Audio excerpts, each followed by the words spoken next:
Happy Tuesday to you. Evan and Tiki on the fan for the next 4.5 hours, and we do indeed have a lot to discuss. Tiki Barber will provide us the definitive answer on if the Detroit Tigers are going to trade the best pitcher in baseball. We have put together a complete list of realistic Giants targets at the wide receiver position that they could add before the deadline. And what the hell is Breece Hall doing? That and a lot more over the next few hours together. But if you listen very carefully, you can hear something, and that is silence. And that silence is emanating from the Bronx, because it has now been 6 days since the Yankee season concluded unceremoniously, losing to the Toronto Blue Jays. We have not heard a peep from Brian Cashman. We haven't heard a peep from Hal Steinbrenner. We haven't even heard a peep of, hey, reports are the Yankees are going to keep Boone, or they're going to fire this coach, or they're going to do that. And this reminds me a little bit of that Tuesday in June when I came on the radio, also on a Tuesday to you, Teak, and I said, boy, there's a lot of weird silence coming out of Madison Square Garden. And I said to you, I don't think Tom Thibodeau is going to be fired, but we have to be on alert for it. And within 45 minutes, he got fired. Now, I don't know if Boone's getting fired, but what I'll tell you is this, and tell me if you agree with me or not. It feels like there's been a lot of silence for 6 days. Right. And it's fair to start to ask some questions about what's going on. Right. No, there should be some questions about what's going on, because Brian Cashman is not always the verbose type. He's not always coming and opining about whatever's going on, but he's pretty regular with when he does it. Like, you kind of got into your mind about when he's going to speak. It's been 10 days, I mean, not quite a week yet, almost since the season ended, and we haven't heard anything. Nothing. We haven't heard any leaks. This could potentially be happening. Boone is fine. Boone is gone. We don't know anything. And so when you hear nothing, it makes you speculate. Well, I say this to my wife all the time. I'm actually doing this right now in real life. I like to think about things before making decisions. I like to give it a little bit of time. And I was saying to my wife, I like to give it 72 hours or just let it marinate. And then I decide how I want to proceed. Is it possible that Brian Cashman and Hal Steinbrenner are saying, you know what, we don't want to do anything emotional one way or the other. Right. We don't want to make anything permanent one way or the other. Let's just let it breathe. Let's sit back. We'll consume the rest of the baseball playoffs. Boone's under contract, so there's no rush. And let's just think about it. And then we'll make a decision. I think that's a possibility. I remember saying to you in the middle of the playoffs that Boone's, or I should say Cashman's track record has been that when he removes a manager, and he's only removed two, Joe Torre and Joe Girardi, he did it predetermined. Like, he knew Torre was gone, right, even before the final out of Game 4 against the Indians in 2007. He knew Girardi was gone, even before the final out of Game 7 in 2017. I don't think that's the case with Boone here, because I think if he was gone, he'd be gone. But is it possible that after 8 years, in which this season, there's no arguing, ended in disappointment? And for the first time, in my opinion, it ended with them losing to a team that, I don't care what everyone else says in the media, a team the Yankees were better than. Right, they should have beat. They should have beat them. And I know that's kind of an argument, may sound crazy. I don't think it's crazy, and I've thought that all year. And this is the first time you can say that about an Aaron Boone-led team. Usually he loses to teams that are clearly better, whether it's the Dodgers or the Astros a million times. So I do think that there could be thought going on about what to do with him. And that silence only breeds more questions about, will he finally pull the trigger and make that kind of change? The question that we should ask ourselves is, should he be fired? I thought about this all night last night, Tiki. And the should he be fired? Yes. As much as it would be satisfying, to me, it's no. Oh, really? So you go to the no? I go to the no. He should not be fired.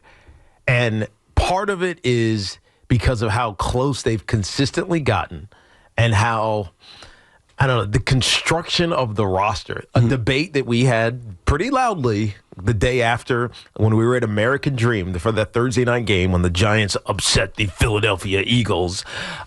Most of our debate that day was not football. It was what should happen with Boone and who's at fault here, Cashman or Boone, and the construction of the team. I think if you really evaluate this last season with the Yankees, that's a big reason Boone kind of had at least half a hand tied behind his back. And it was hard for him. And it shouldn't have been that hard given how much money they have spent. So my gut is no. So if we're trying to get into the mind of Brian Cashman, how much of the blame is Brian Cashman putting on himself? Or is he just saying, this is all you, Joe? This is all you, and I almost said Joe. This is all you, Aaron. This is all you. I think those two things can be separated. Like, you can blame Brian Cashman without realizing that they're not firing him. Yeah. And you can still make a move at the manager's position. Like, I don't think who deserves... Well, they're never firing Cashman. No, I agree with you, which is why I don't even think they need to be connected. Every year that goes by, when the Yankee season ends, even last year, after they lost in the World Series, this discussion always commences, which is, should they fire the manager? Right. Is it time? It's been, how many years? 8 years. 8 years? 8 complete years. Is it time? So every year, whenever we have this discussion, I remember it last year with you. Last year, it was no sense. It made no sense last year. You wanted to last year, so you forgot. No. You did. In the emotions after Game 5, you did. Now, you may have cleaned that up a few days later, but after the emotions of Game 5, you said, you know what? They're sloppy. They're a mess. They were sloppy. No, and that's why I think your opinion, a lot of it was based on just the way it ended. Right. Well, they allowed themselves to be sloppy. Yes. And it was always excused. Like, yeah, we're a good fielding team. Right. No, you're not. Right. Every year. But they were in the World Series. I get that. Ultimately, you can't. How do you fire a guy who just got to the World Series after years of not getting to the World Series? That was my view last year. So I keep thinking back to like every year since really 2019. Right. 2020 was probably the first year where this discussion would happen every year. I think back to what did I think then and what do I think now to try to formulate my opinion for now. And in the past, I've always said the same thing, which is I'm indifferent. If you want to fire him, I understand it. Yeah. And if you want to run it back because you don't blame him, I get it. I'm almost indifferent to the decision. I come to you with a different opinion in 2025. Why is this? I think it's time. I do. And I think Aaron Boone is a fine manager. I think he would find employment elsewhere. I think he's a good dude as well. And I think he's done overall for the 8 years he's been here a solid job. And I know some Yankee fans would argue with me about that. That's for another day. But the reason today I come to you with I would pull the trigger and make a move is sometimes in baseball, it's just enough. Right. Sometimes in baseball, it's just your shelf life ends. Yeah, you need the move for move's sake, not necessarily because you hate your manager or you don't think he's capable. 100%. Like, here's a funny thing about a discussion like this. There'll be Yankee fans who will call in today and say Boone has to go, and they'll say mean, horrible things about his managing. And I will disagree with 95% of what they say. But at the end of the day, I do agree with the overall thought, which is if I was running the New York Yankees, I would say thank you for your time. I would move on. Not because he's a bad manager, not because he's an idiot, not because I blame him for all their foibles, but I think sometimes in this sport specifically, the NBA too, there's a shelf life on NBA coaches. Look what just happened to Tom Thibodeau. A part of that is shelf life, bro. Right. You can be really good at what you do, and it's just time. And so to me, I'd move on because 8 years have gone by. This was a disappointing result. I think the first time in his tenure in which I can genuinely tell you, I think they lost to a team that they were better than. But here's the other reason that I've never said in the 6 or 7 years we've talked about this. Have you seen who's available? Because whenever we talk about firing a coach or firing a manager, it's always, well, who are you going to hire? Right. I heard that about Tom Thibodeau. And then what? And then what? Okay, you want to hear the and what? Would you guys like to hear it? Bruce Bochy, and then what? Buck Showalter, and then what? Mike Schilt, and then what? Brian Snitker, and then what? You know what all those guys have in common? If I'm not mistaken, you can fact check me. I think they've all won Manager of the Year. I think they're all, like Brian Snitker's won a World Series. Right. Bruce Bochy's won a bunch of World Series. Like, Brandon Hyde won a Manager of the Year. Like, I look at the options out there, and while I'm not saying they're all definitively better than Aaron Boone, I'm saying all of those guys are pretty damn good managers. Yeah, I know. And so I like Aaron Boone. And I think overall, whether Yankee fans want to agree with this or not, I'll look back at his tenure and say, I think he did a pretty good job for a guy that didn't win a championship. I don't pin the championship drought on Aaron Boone. But I do think there comes a time and there's a shelf life in baseball. And you know who agrees with me that there's a shelf life in baseball? Brian Cashman. Now, usually he knows that. He sets it right before he gets there. 10 years. He has said it. He's absolutely. Now, Aaron Boone's at 8. Okay, so he isn't at 10 yet. But what I would ask you is, considering what's out there, and some of those guys I mentioned are short-term fixes. Right. But who cares? If I win a world championship, do you care if the guy's only managing here for 3 or 4 years? Like, do the Yankees have to be the Pittsburgh Steelers of baseball, where the guy's here for 10 years? There's no rule in that. You just want to win. And so I think the combination of what's out there, the shelf life, the underachievement, has led me for the first time here at the Fan, when talking about this Aaron Boone future, to say, I actually agree with the masses. I would politely and respectfully move on. Can I give you another reason? Let's hear it, Sean.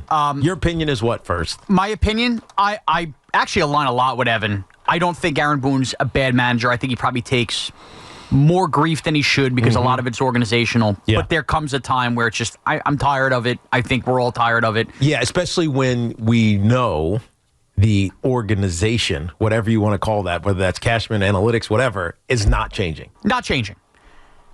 This could either be why I think this is going to happen or why else it should happen.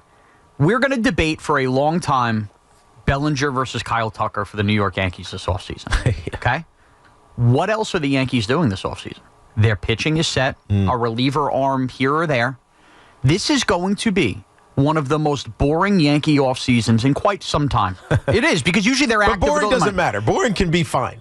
Exactly. And I'm not even complaining about that, because boring includes calling up Spencer Jones and figuring that out. I don't think they're going to have this massive roster change. Yeah. So you were just eliminated in the American League Division Series by a team in your division, and there is not going to be this huge roster turnover except from within. How else do you change and sell to your fan base? What the hell is different about this Yankee team than last year that's going to get anybody exciting? I think 8 years ago. Yeah, you're right. But does the fan base they're still going to go. You know what I mean? They are, but you want to have the fan base in this town kind of looking forward to a season. And I'm going to tell you right now, while many of us might be grounded and go, okay, cool, they're going to give the opening day center field job to Spencer Jones. Cool, they brought back Bellinger. We're going to arrive in March and go, what the hell is really different about the New York Yankees that makes us think, oh, okay, Garrett Cole's coming back? What can become different and what you could sell is just that next clock starting on a new manager. And I think that's something the Yankees are probably thinking about, because they know it's not going to be a big-time offseason, weighing that versus all the guys that Evan named. I think it is time, and I think that becomes the biggest move of the offseason. During the Wilpon era of the New York Mets, I always used to say, if the Wilpons want to change the story and change the narrative over their lackluster off seasons and the fact they're not going to spend money, the cheapest way to do it is to bring in the manager that people want. Yep. And so I remember after the end of Terry Collins, the guy that people wanted was Joe Girardi after you guys removed him. And the timing was off on that. Then they had another chance to hire Joe Girardi a couple years later. And I remember saying to Joe, this is so easy for the Wilpons. A manager doesn't even make that much money. Yet you can make your fans so happy in such a simple way. That's not the way to do business, but I agree with your point. Your point is well taken, which is the Yankee fan will feel more satisfied about this offseason by saying, hey, thank you for your time, Aaron. We just moved on with somebody else. Now, that's not the reason you should make a move. Brian Cashman should not sit in the office, nor should Hal, and say, we're going to fire the manager because the calls on WFAN are going to be more positive, or the social media likes are going to be more positive. That's not a good reason. But I understand the thought that you have as a fan, which is it's going to please a lot of Yankee fans to do that. It definitely would. And I also don't agree it's good business, but it also could be good business if it simultaneously runs up with, it's also still time to get rid of Aaron Boone. Right, and it could also change things for the positive. It could. In a way that we just haven't seen. And if you take Cashman at his word that this is a 10-year cycle, okay, that's how managers last, then there's only 2 years left on his tick-tock. And so if there's only 2 years left and you happen to agree with me that the list of managers that are available right now is pretty good and you have your pickings of it, why wait 2 years? Why would you say, managers have a 10-year life cycle. I'm at year 8. You know what? Let's just maximize this for the next year. This could be as callous as it is for Aaron Boone, a firing of opportunity. It's an opportunity that you might not have a year from now. Now, the longer the Yankees remain silent, the longer we don't hear anything, the longer that the whispers will grow louder. If you ask me today, on October 14th at 2:15 p.m., I would tell you that he will run it back with Aaron Boone. I'll also tell you that at the end of the 2027 season, after his 10th year, he's going to be fired. So this is going to end in the next couple of years. Right, one way or another. One way or the other. But I don't say this as But Yankee Aaron, fans don't want to wait another 2 years. unless they're going to win a championship. True. Which- And so that's why I leaned or gutted towards no, because they're not far from a chance. It's not like God, we need to remake X, Y, and Z multiple times over. They're not far from it, but they also don't feel close. We'll come back with your calls. I will also tell you specifically who I endorse to be the next New York Yankee manager if they make this decision. We'll hear from you. 888-808-1019, all live from the Town Fair Tire Studios.